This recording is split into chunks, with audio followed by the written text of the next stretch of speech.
Bonsoir grand-père Tchefolo. Bonsoir mon petit Moussa. Bonsoir à vous tous.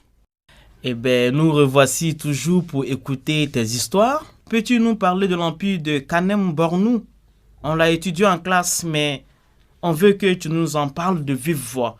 Mon petit Moussa, comme vous êtes curieux, l'empire du Kanem Bornou que tu viens d'évoquer n'était au départ qu'une confédération de plusieurs ethnies. Cette confédération fut fondée vers le 7e siècle par la dynastie des Teda. Le Kanem avait alors pour capitale Njimi. Il ne deviendra un véritable empire qu'au 14e siècle. Quelles furent alors ces étendues, grand-père? Mon petit Moussa, l'empire du Kanem s'étendait du nord au sud et du Sahara à tout le lac Tchad. Mais, comme d'habitude, les querelles religieuses et dynastiques finirent par l'affaiblir considérablement. Il devint ainsi pour ses voisins, les Boualaba et les Arabes, une proie facile et en même temps une réserve d'esclaves.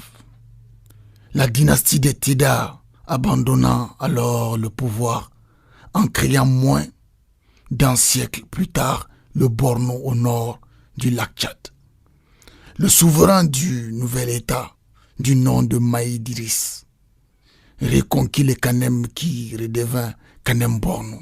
Et quels étaient les habitants de ce nouveau Kanem Bornou? C'étaient les Teda, les Kanembou, les Boulaba et les Toubou. C'étaient des métis issus des Noirs Teda, des Berbères et des Arabes. L'empire s'étendait alors du Fezzan au nord, à Kano à l'ouest et du Ouadaï à l'est, à la forêt au sud. C'était des régions très arides.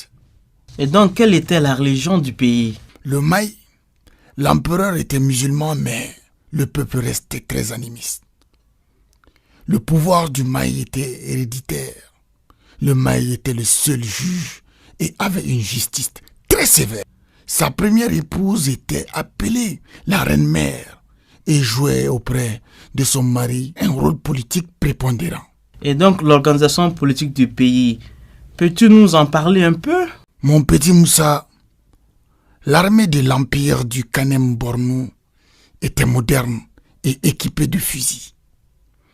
L'économie était basée sur le commerce florissant des esclaves et au développement des pistes.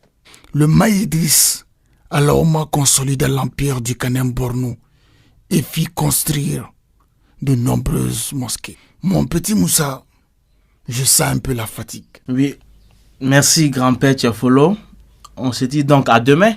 À demain mes chers petits et dormez bien.